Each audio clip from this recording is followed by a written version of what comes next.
Great. So as John mentioned, I'm a population ecologist at the Calgary Zoo, Wilder Institute. You may have heard we've kind of rebranded. So Wilder Institute is more the conservation wing at the Calgary Zoo. I've worked there now for, wow, 10 years, primarily working on Northern Leopard Frogs.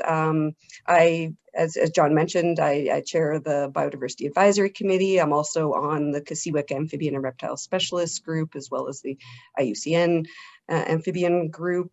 But yeah, so somehow my background was actually in bats, but somehow I got waylaid by amphibians. So lately, most of my work is with Northern Leopard Frogs.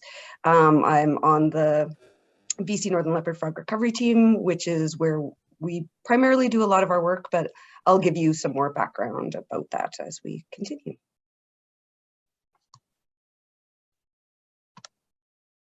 Oh. So one of the big issues is that, that we're facing right now is currently, it's estimated that about 1 in 3 species are facing extinction. And this is particularly a problem for amphibians, which are declining at a rate, like an unprecedented rate, that's actually, the declines are estimated to be greater than what the dinosaurs faced. So at the Wilder Institute and the Calgary Zoo, our vision is to be Canada's leader in wildlife conservation, and our mission is to take and inspire action to sustain wildlife and wild places in order to try and conserve the biodiversity that we do have right now. And we have kind of 2 portfolios at the zoo. One is community conservation, or community-led conservation, which often takes place in other countries. But we also have a reintroduction portfolio, which primarily focuses on species in Western Canada. So some of the ones that you can see on the screen. My bent is obviously the Northern Leopard Frogs, which we'll be talking about quite a bit. As I mentioned, no taxonomic group is disappearing faster. It's estimated that about 1/3 of frog species are currently threatened with extinction. Approximately 200 species have gone extinct since the 1970s, but I think that number is probably a lot higher because, frankly, there's a lot of species that probably went extinct that we weren't even aware existed, and there's a lot of species that are just data deficient. So, and in that data deficient category, those are often species that are rare on the landscape, so they probably are already at lower numbers and, further at risk of extinction. And here in Alberta, Alberta is not exactly a hot spot for amphibians. When you go like near the equator in some other countries, you tend to, you'd have thousands of species. But here in Alberta, we have 10 species. We have 2 species of salamanders, we have 4 toads and 4 frogs. But for the most part, there's little that's really kind of known about their abundance and distribution in Alberta, despite the fact that, there's been a fair amount of work that's been done. We have 2 species of salamanders. We have the long-toed salamander and we have the tiger salamander. We have the Great Plains toad. And we have the Canadian toad, which is, I just love toads. Like, I know I don't study toads, but there's just something I love about their kind of grumpy ways. They don't really hop like other frogs. They kind of walk and look grumpy while they're doing it. There's also the Western toad. And then the plain spadefoot toad. So among the toads, this one's probably the easiest to identify because, so toads typically have kind of this warty skin that you can see, although plain spadefoot is a bit more smooth skinned, but they kind of have these cat's eye pupils, and you can't see it in this photo, but they have it's like a black spade on the back of their hind legs, which helps them dig. We do have Columbia spotted frog in the western part of the province. I haven't seen them here all that much. We see them in British Columbia a lot more frequently. And the Boreal chorus frog is probably I would say, no doubt, the most ubiquitous frog that we have in Alberta, and particularly in Calgary. So if you hear a frog, I would say 9 times out of 10, what you're probably hearing is a Boreal chorus frog. They kind of sound like if you ran your finger along a comb, That's kind of what their call sounds like. And they're a very small frog, like they're generally, you know, like 2 centimeters long, but they have kind of a disproportionately loud call. So if you're hearing an amphibian call, odds are good that's a boreal chorus frog. Some other options in Calgary might be a wood frog, but those would probably be the only 2 species that you're likely to hear calling here. And here's the wood frog that has its like ubiquitous kind of robber mask. You'll see like kind of running behind its eyes and in front of its face. And then they often have this kind of like white mustache. But the hero of my story is the Northern Leopard Frog, which I think is a particularly handsome frog. They get their name from their leopard-like spots, which are kind of surrounded by a halo. So there's lots of other frog species that do have spots, but they're not usually as well defined as the leopard frog. And this kind of lighter color around the spot is quite characteristic. I'll talk a bit more about the appearance later, though. But I will say they come in a variety of colors. So, you know, I think most people, when they think of leopard frogs, they kind of think of that the typical picture I just showed, kind of that like greenish frog. But they come, you know, basically anything from like kind of an olive green. And in the lower left-hand corner, you'll see there's one that's like almost orange. So this is a rare morph that we've only ever found down in the Cypress Hills in Alberta. And it's amazing, actually, that one population, the large proportion of them are this orange color, but it also makes them really, they're not very cryptic. They can't hide very well. So I recall like surveying one of these wetlands, and there was like a kingfisher that was just like picking them off. Like, so yeah, but rare morph, which I think is really interesting and probably not very well known. The other thing is like they can have a variety of kind of shapes of their spots. So if you look at the one in the upper center, you can see he's got some quite distinctive spots. And we use these spot patterns to identify different individuals. So when we're doing surveys, we'll take photos of them, and their spot patterns basically like a fingerprint. It's unique to each of the frogs. And so we don't have to like tag them or do anything like that. As long as we get a good photo, we can identify different individuals. So their Latin name is Lithobates pipiens. The adults can range in size from, you know, basically around 50 millimeters up to 110 millimeters, which is a good size frog. Typically they're greenish or brownish, but as I mentioned, that rare yellowish one. Another diagnostic feature is the underside of them tends to be kind of a white or a cream colored. They have well-defined spots with the halos. And another real characteristic of this frog is you'll notice kind of running from behind its eyes, you know, down to its vent. They have these lighter colored dorsal lateral lines, which, so the one species that I would think you're probably most likely to mistake them with as far as appearance would be like a Columbia spotted frog, but the Columbia spotted frog doesn't have, they do have a dorsal lateral line, but they're not this kind of lighter color that you see.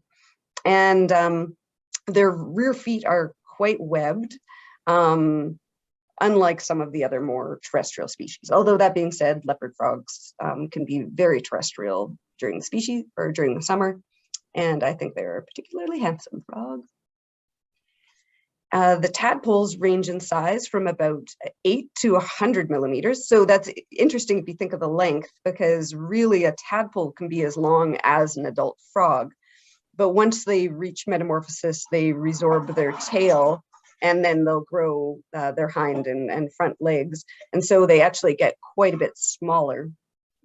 They're, you know, they're not really an impressive looking frog at this stage. So they're, you know, dark gray or brownish, and they've got gold speckles and a whitish underside. Their habitat across Canada ranges from prairie to woodland and tundra. So they may be although, you know, like you kind of, when you think of frogs, you usually think of them as being associated with wetlands, but they can actually be found a considerable distance from water.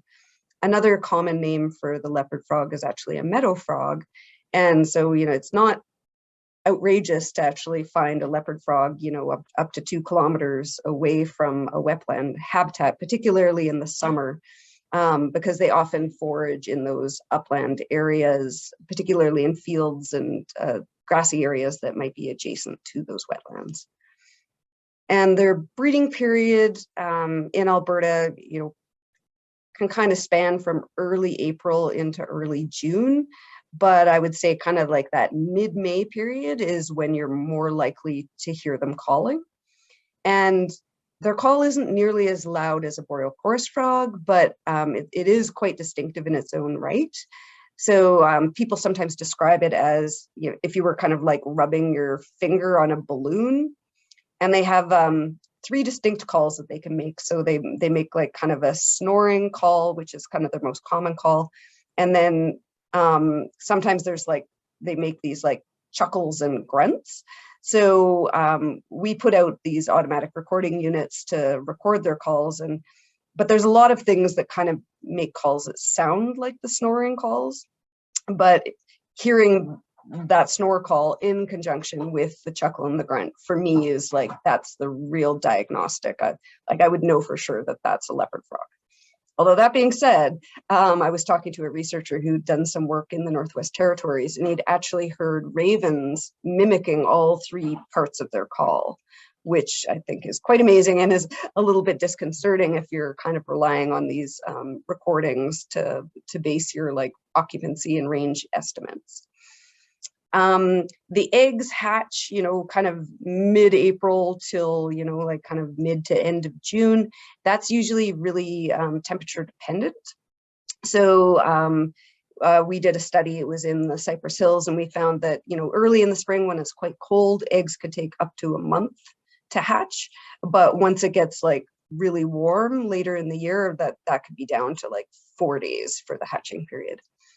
And then they typically reach metamorphosis, which is when they kind of take their adult frog form, you know, starting in late June. I haven't seen that into mid-September, but, you know, certainly by mid to late August, you're often seeing metamorphosis on the landscape.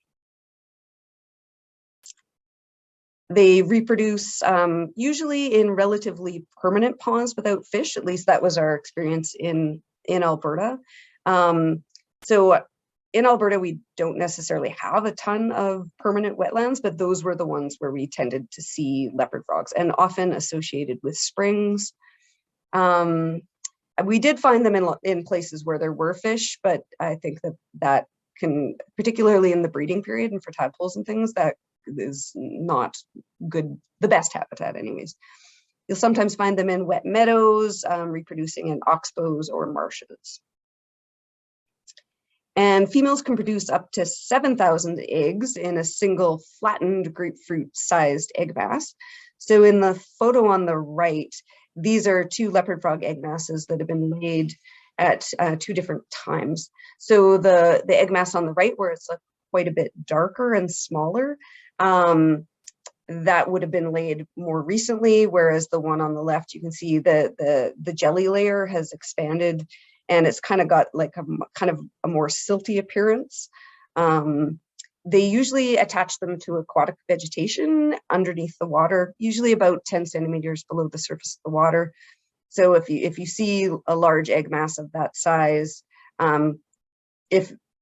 it'll usually be under the water, whereas like some species you'll see like wood frogs or Columbia spotted frogs, for example, sometimes their egg masses are kind of more on the surface. And as I mentioned, can hatch, you know, hatch in 1 to 3 weeks, depending on temperature.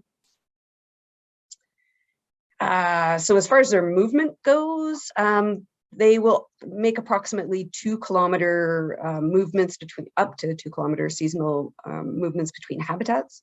So they have distinct spring breeding, summer foraging, and overwintering habitat. So, but those might not necessarily be super proximate. So they might have to travel Maximum dispersal was shown to be up to 10 kilometers, which is really quite astounding for a frog of this size. I do believe that was over a couple of years, though. It wasn't all in the same year.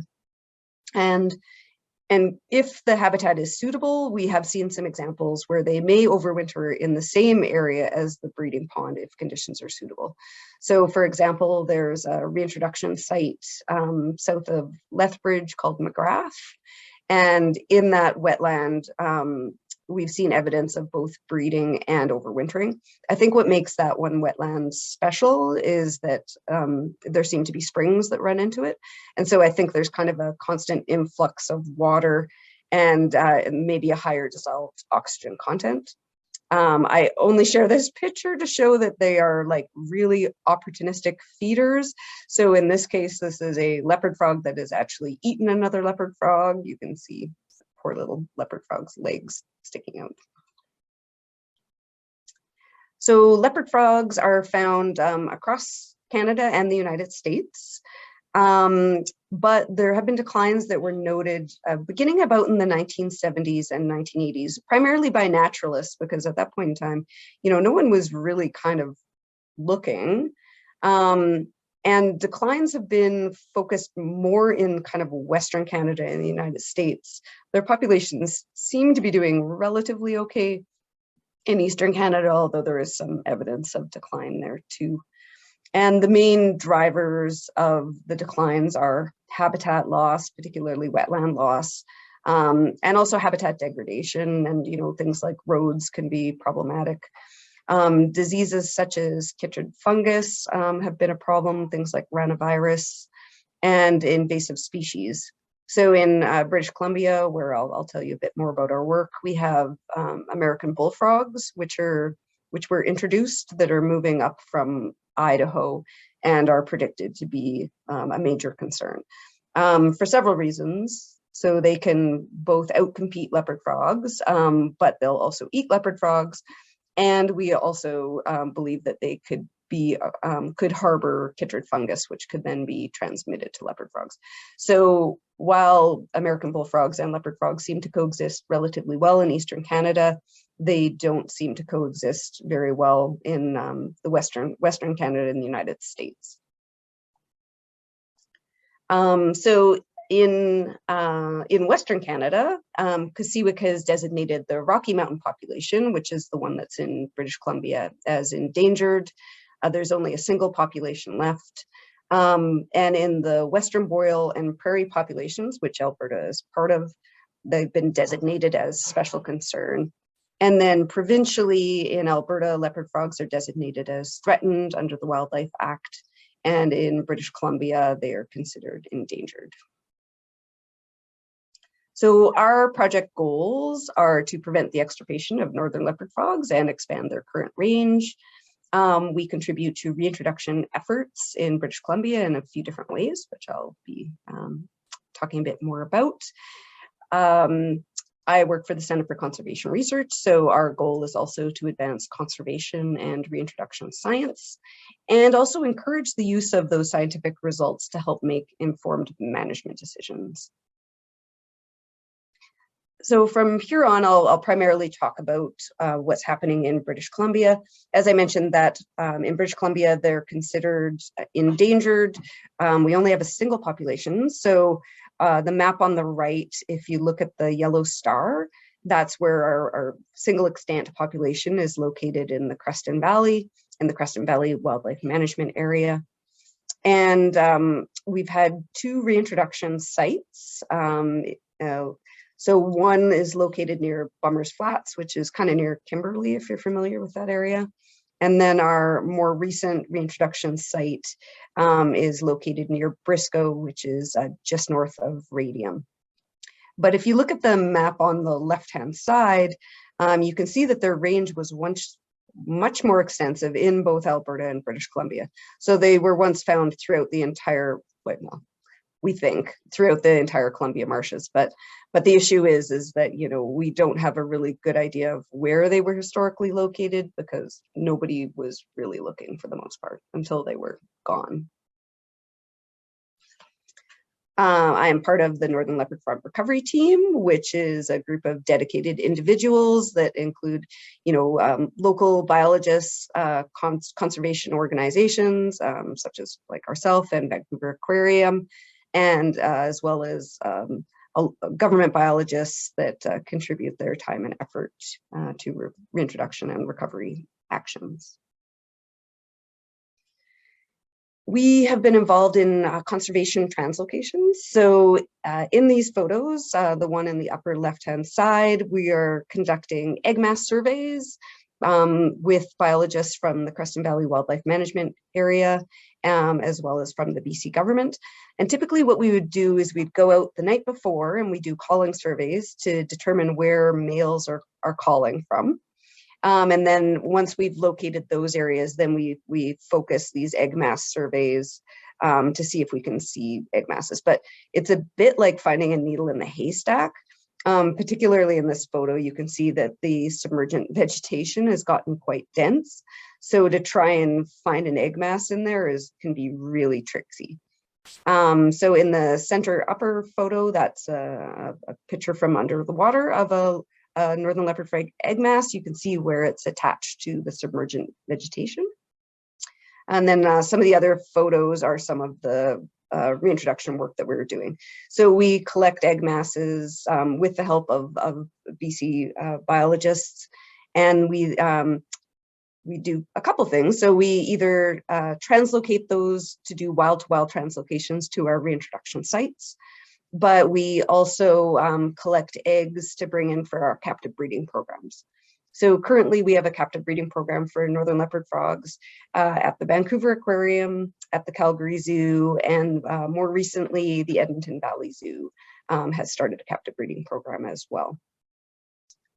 And you could actually see a photo of our facility kind of in the bottom right-hand corner. There's one of my previous colleagues, Matt, releasing some of the tadpoles that we collected into some of our outdoor ponds. And this involves a huge amount of collaboration. Like I don't want to imply that this is Calgary Zoo kind of doing it all by itself, because that certainly isn't the case. And things have been made more challenging with COVID, given travel restrictions and also lack of flights. So, in the past, we might have been able to put tadpoles on a plane, but, when flights were canceled in 2020 and 2021, in order to do translocations, particularly from Vancouver Aquarium, it required a lot of effort. So, and the photo in the left, you can see one of the employees from Vancouver Aquarium. They've collected their tadpoles. They're in an insulated box in here in hyper-oxygenated water, so that we don't have to worry about the oxygen content for a few hours. And so she drove, I think probably about 6 hours, and then she was met by this government biologist who picked them up, and then he drove them to Golden, where we then met them and then picked them up and then transported them to the reintroduction site in Briscoe. So this required a lot of, logistics and trying to figure it out. But yeah, really, really appreciate all the effort that people put in. And then, as I mentioned, we've been doing releases at Briscoe site. So we've been doing that since about 2013. On the left-hand side, you can see this is kind of a release cage that we've made. So what we'll do is we'll release the tadpoles in there and kind of let them acclimate. And, particularly for captive bred tadpoles, they've never had to deal with predators, or so it kind of gives them, a chance to learn and kind of smell and sort of get, used to their new home before we release them. And, sometimes with conservation, you have to be a bit creative in what you come up. So this release cage is actually made out of a mosquito hood that we've clamped into a tomato cage, but it works quite well. The water flows freely, but it also keeps predators out. And then if you want to know how successful you are with your reintroduction efforts, that obviously requires some, follow-up monitoring. So we use these automatic recording units that we put out at multiple locations within and around the release site. And we have those set to record for primarily kind of the like just after sunset period. But we've also found that early in the spring that when it's quite cool, that leopard frogs are more likely to call during the day. So we have the recording units, so they're timed so that they'll pick up some of those calls during the day. And I mentioned that they have 3 distinctive calls. So on the left-hand side, you'll see that's like the snore call that I'd mentioned. And then the next 3 are those chuckles. And then the next 3 are those grunts. And so that's very diagnostic for leopard frogs. But when we're looking at these, we'll also listen to them, and they have a very, very distinctive call as well. So visually it looks different, but auditorily it also looks different. And then on top of that, we also do visual surveys. So walking around the edge of the wetland and along any kind of potential migratory corridors, doing visual surveys. We capture frogs, typically in hand nets. We will weigh and measure them and do a health assessment. If we have any reason to think that they might have chytrid fungus or something like that, then we might swab the frogs and send that off for analysis.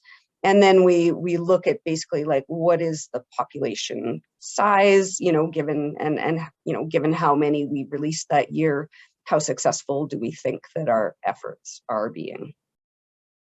So basically what I found is that at our reintroduction site in Briscoe, for the first couple of years, I think that we weren't releasing enough individuals. So we weren't doing wild-to-wild translocations at the time.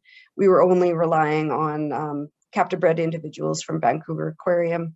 And so sometimes those numbers were quite low. And so we were finding that, we weren't seeing the kind of recruitment that we had hoped. But we did have some good years after that where we released significant numbers, from the other captive facilities, but also from wild-to-wild translocations. But what we were finding at that release site is that it didn't seem to matter how many frogs we were releasing. We were only getting a certain amount of recruitment. So my concern is that, maybe there was like a carrying capacity issue where, that wetland would really only support so many individuals. So I've been encouraging the reintroduction team that, I think we need to find a new reintroduction site in British Columbia. What they say, it's like the definition of crazy or something, is to do the same thing over and over again and expect different results. So as part of that, we've been working with the BC government to help identify new reintroduction sites. So we developed a habitat suitability index with some government biologists, and that was based upon a habitat suitability model that was developed for Alberta. And then we tweaked it a bit based upon their experience, as well as some expert elicitation. And then we developed some site selection criteria that would allow us to rank the sites among themselves so that we could determine which was the best site. And then we followed that up with spring habitat surveys, as well as summer habitat surveys. And that was, we were assessing, basically submergent, emergent vegetation, foraging habitat, connectivity, other kinds of land use. And then in the fall, we also collected water samples from our primary candidate reintroduction sites, just to make sure that water quality wasn't a concern. And we also did, we had one of the BC government fisheries biologists did fish assessments, because as I mentioned, the presence of fish in these wetlands could be detrimental for our reintroduction activities. So pretty much already covered that.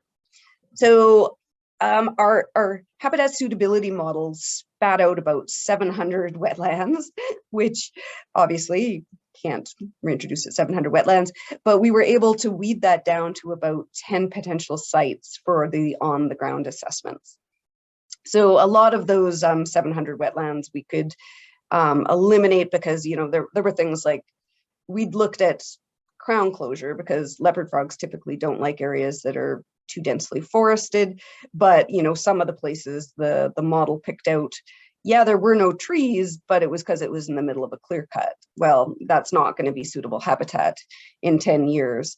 And then there was other sites where it was just, well, you know, that's just too close to a road, or there's other land use concerns, or, you know, also there were some sites it's just like it just wouldn't be feasible to release there just because of, you know, logistics and location, you know, like trying to cross rivers, you'd need a helicopter, which certainly isn't in our budget. So we weeded that down to 10 potential sites. And now we weeded that down to 4 that we think are potentially suitable. And we have 1 top site. And now we're going to be working with the Northern Leopard Frog recovery team, the reintroduction research or recovery implementation group, and we're working on a 5-year reintroduction plan. So the plan is to introduce to our top site beginning next spring, which is really exciting. So this is a photo of one of the wetlands. There's at least 13 wetlands on the site. There seems to be good foraging habitat, at least in some parts. And there's, we've been assessing overwintering habitat, which is proximate. They don't have to cross a road. So actually, when we ranked these sites also against the Briscoe reintroduction site, the former reintroduction site at Bummers, and where they're currently found in the Creston Valley Wildlife Management Area. And this site actually ranked above all of them, including the place where they are currently found. And I think it also kind of confirmed my concerns with our current, like our reintroduction site at Briscoe, which didn't rank very highly, primarily because there wasn't very good foraging habitat. And also there just weren't a lot of wetlands around there. So even if they had become established, there weren't necessarily great wetlands for them to colonize, which is, you know, part of our goal is to, you know, establish self-sustaining populations that could recolonize themselves throughout the Columbia wetlands. We've also been working on some genetic projects. So this is a collaboration between Calgary Zoo, Laurentian University, University of Alberta, and FLNRO, which is the BC government. And then we also got many other people who provided samples from across Canada and the United States. So one of the things we want to take a look at is basically how much has the genetic diversity changed from historical times in these areas, and also kind of how do we think that inbreeding, potential inbreeding in these populations might be contributing to declines and might also be hampering our captive breeding efforts. And if that's the case, then, you know, are there alternate source locations where we can help augment those genetics? So Northern Leopard Frogs are genetically distinct in British Columbia. You know, we've got the Rocky Mountains that kind of have long been a barrier. And they're also geographically distinct because of that. And genetic diversity in Eastern Canada tends to be quite good, but as you go from east to west, it does tend to decline. Another project that we're working on as far as genetics is with in collaboration with CanSeq 150. And their goal is to sequence 150 new genomes in Canada to support research in biodiversity and conservation. And so they have sequenced the whole Northern Leopard Frog genome. And that was from blood samples that we extracted from some of our frogs at the Calgary Zoo. And we also have a possible collaboration with the University of Lethbridge to try and assemble that whole genome sequencing. One thing, I'm not sure if I mentioned this, but so we have 3 captive breeding populations, but there seem to be fertility issues. So when you find an egg mass in the wild, often you'll have like in excess of 80 to 90% fertilization in the wild. But when in captivity, often a whole egg mass might be infertile, or there might only be a few eggs that have been fertilized. And we're not really sure what the reasons are for this. So captive frogs tend to lay fewer egg masses, but then fewer of those eggs also develop into tadpoles. So we're not sure, like maybe it's a sperm quality issue, and maybe it's an egg quality issue. Maybe there's something with the water. Maybe it's about hormonal timing. You know, we do our best in the captive facilities to try and kind of mimic what's going on in the natural environment. So we think some of the cues for breeding are things like the photoperiod, so what, you know, the day length, as well as having kind of like that cold overwinter period might stimulate their breeding activities. But there could also be something that's behavioral, which was beyond the scope of our project. So we set up a collaboration with Mississippi State University, Fort Worth Zoo, Calgary Zoo, Vancouver Aquarium, Creston Valley Wildlife Management Area, Fish and Wildlife Conservation Program, and then FLNRO, which I can remember is like, yeah. It's the BC Government Environment Group, basically. So one thing that we did is we assessed the sperm and egg quality of wild and captive frogs. We're looking at both motility and concentration. And so we had a postdoc from Mississippi State University, who's now with the Fort Worth Zoo, who came, and most of the work we were doing was at Vancouver Aquarium, but some of that was at the Creston Valley Wildlife Management Area. And using ultrasound, she developed a grading scale, which allows you to know how far along a female's eggs are. So the grading scale was from 0, which basically meant that she didn't have any eggs or they weren't developed, up to a grade 5, which meant that she was probably going to lay her eggs at any moment. And this can help inform the timing, particularly if we're giving them hormone injections, if we want to stimulate breeding. So if they're like a lower grade, then we might want to give them hormones to kind of push this along. But also if they're higher grade, then we know that that's at the time that we want to be pairing them up with the males in the best chance of getting fertilized eggs. We also did some in vitro fertilization, which was cool. So we would collect sperm from the males and then put that on the eggs and give that like a minute, and then you would flush it with water, and that would fertilize it. We also tested some of our hormone protocols, you know, just to see like what was the best timing as far as, and that related also to the age of and the size of the individual. So some things that we found is that sometimes they'll give them a priming, the males will give them a priming dose, which can help them like stimulate their sperm production. And that seemed to work well for younger males, but for older males, it didn't. So older males, once you give them that dose, they just kind of produce their sperm and then they don't replenish it. So that can help kind of tweak some of our protocols that we hope might improve our fertilization. We also attempted to do sperm cold storage and cryopreservation.